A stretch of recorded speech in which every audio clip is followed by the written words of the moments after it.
Bună ziua, dragilor, și bine v-am regăsit! În această etalare vom vedea ce urmează să se întâmple între voi și persoana iubită.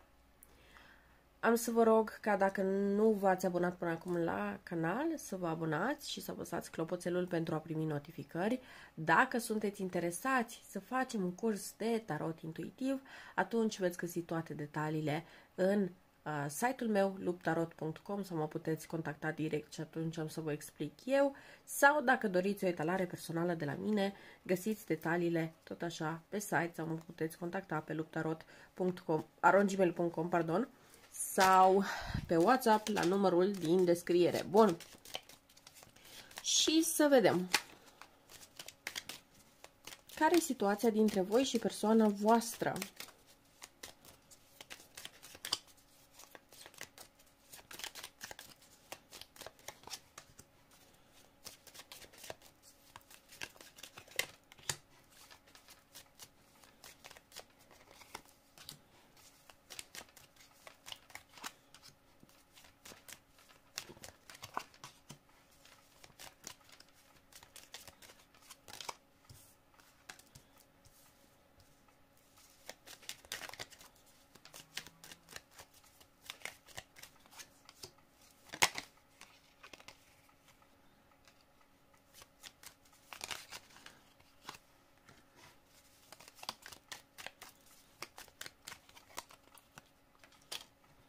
Bun.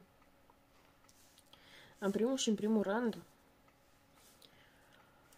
în această situație, mi se atrage atenția asupra unei situații de trio. Atenție, pentru că eu, la cum văd lucrurile între dumneavoastră și această persoană, sentimente ar fi. Problema este că uneori partea aceasta emoțională nu este neapărat atât de bine exprimată de persoana voastră. Și nu neapărat vă puteți lua după ce spune această persoană. Pentru că această persoană poate să trimită, nu știu, niște mesaje cu bună seara, suflet drag și așa mai departe, dar pe de altă parte această persoană să facă asta doar ca să vă liniștească pe voi. Nu zic că nu are sentimente pentru voi, ba da, are, dar nu cred că și le exprimă într-un mod autentic. Nu cred că vă spune clar ce simte și cum simte.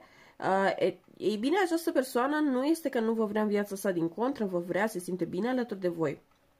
Voi sunteți o persoană care ajutați foarte mult această persoană să-și găsească momentele sale de liniște, să aibă ca un fel de escapadă de la realitate. Vreau să vă atrag atenția asupra faptului că această persoană iubește cum are foarte multă liniște în jurul vostru. Voi sunteți persoane puternice, dar sunteți persoane care sunteți capabile să faceți compromisuri din dragoste. Sunteți persoane care vă vedeți de treabă și eremitul și puterea, dar și cinciul de pentagrame îmi indică faptul că voi aici păreți să fiți persoane singure, iar persoana voastră să fie cea implicată într-o relație.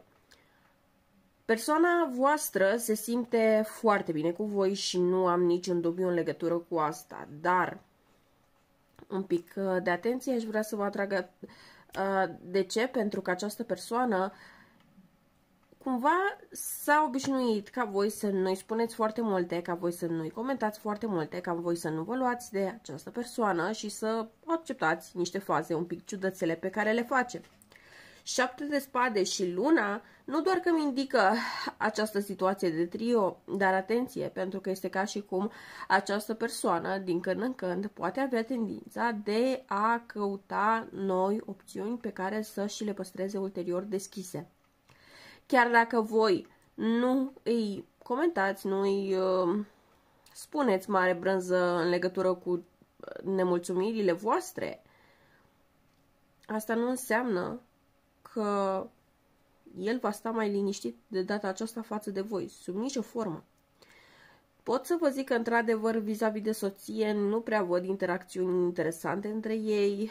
Pentru mulți dintre voi este foarte posibil ca între această persoană și soția sa sau partenera stabilă să existe foarte rar spre deloc relații intime și efectiv lucrurile acolo să fie doar din cauza responsabilităților necesare. 5 de pentagrame mai poate indica faptul că aici poate să fie vorba de niște datorii, poate să fie vorba de niște probleme ce țin de aspectul financiar în viața acestei persoane, care cumva forțează ca aceasta să rămână alături de soț-soție. Vreau să atrag atenția asupra faptului că în contextul în care lucrurile s-ar înrăutăți mai mult decât sunt în acest moment în viața persoanei voastre, să zicem așa, pur și simplu această persoană ar trebui să plece. Dar nu este vorba doar că această persoană ar trebui să plece, aici pot fi implicați copii, aici pot fi implicate rude, persoane care au nevoie de sprijinul lor financiar și dacă și ei au probleme, soțul, soția, da?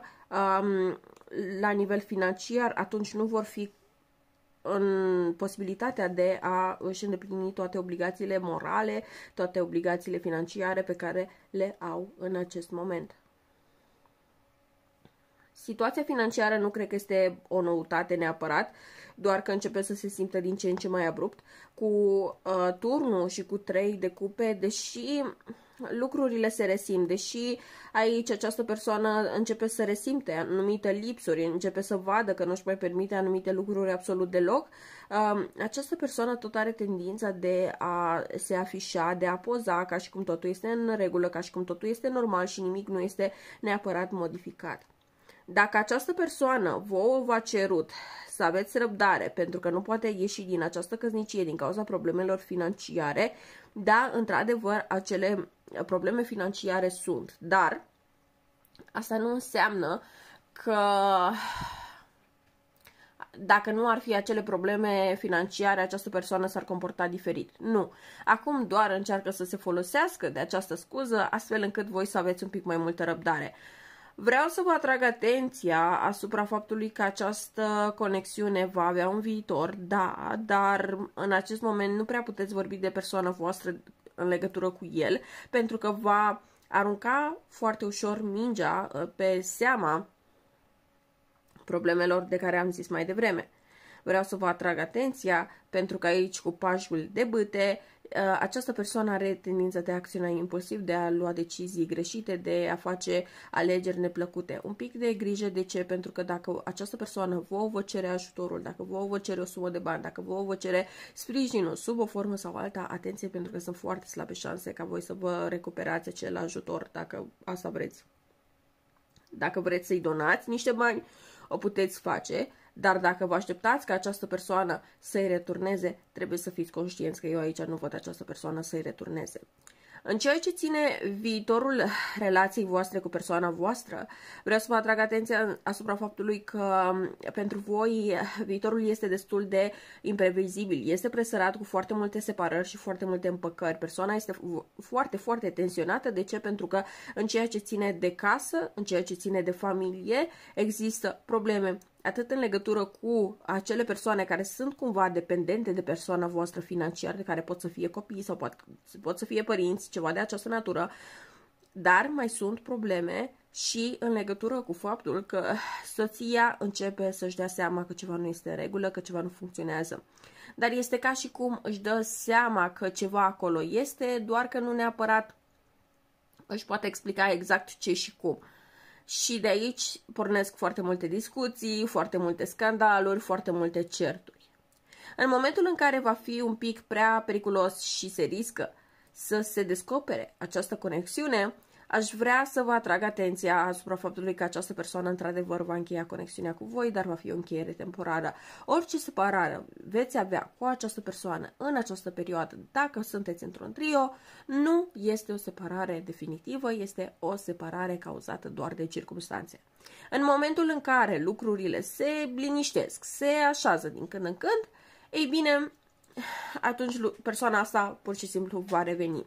Problema nu se pune așa între voi și o să zic de ce.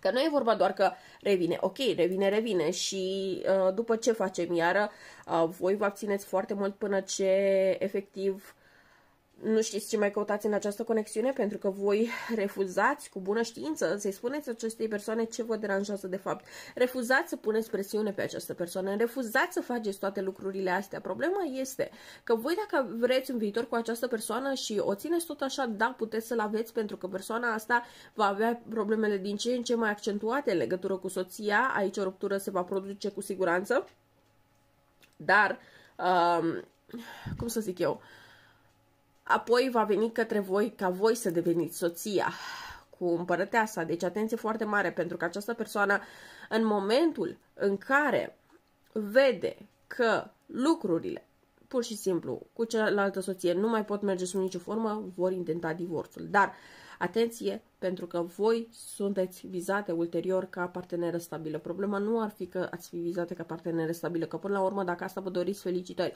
Dar gândiți-vă că această persoană nu învață absolut nimic din experiențele trecute. Repetă aceleași greșeli pe care le-a făcut în acest mariaj, aceleași greșeli le va repeta cu voi. Iar voi aveți tendința să nu spuneți tot ce aveți pe suflet și atenție foarte mare, pentru că asta va produce foarte mare distanță emoțională între voi și partenerul vostru de care întrebați acum.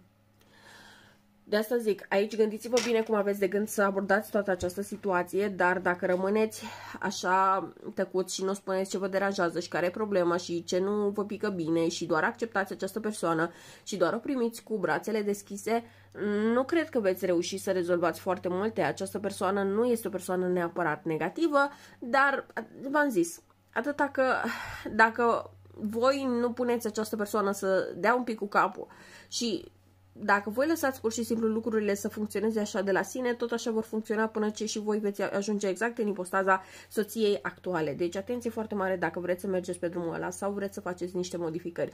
Puteți să faceți modificări din cadrul relației cu această persoană ca să îmbunătățiți relația sau puteți să renunțați la relație, fiecare face cum consideră, dar eu aș zice să vă gândiți destul de bine oricum.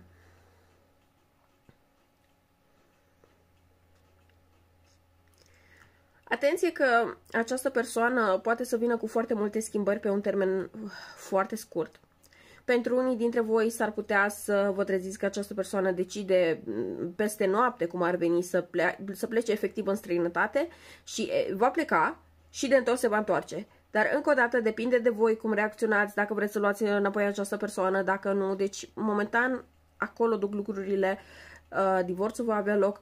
Va dura o vreme, cred că undeva prin ianuarie-februarie se va intenta divorțul, iar pe anul viitor, pe finalul anului viitor, vă puteți aștepta ca această persoană să se orienteze către voi pentru o conexiune stabilă și pentru mutat împreună și toate lucrurile astea. Dar eu aș zice să fiți un pic precauți, să fiți un pic atenți, să fiți un pic grijuli, pentru că dacă vreți să faceți totuși o casă și o relație mai stabilă cu această persoană, trebuie să învățați să navigați într-un mod mai sănătos problemele și să învățați să treceți de blocajele pe care le aveți acum. Eu cam atât am avut de spus pentru voi. Sper că vă este utilă această etalare și să ne auzim cât mai curând. La revedere!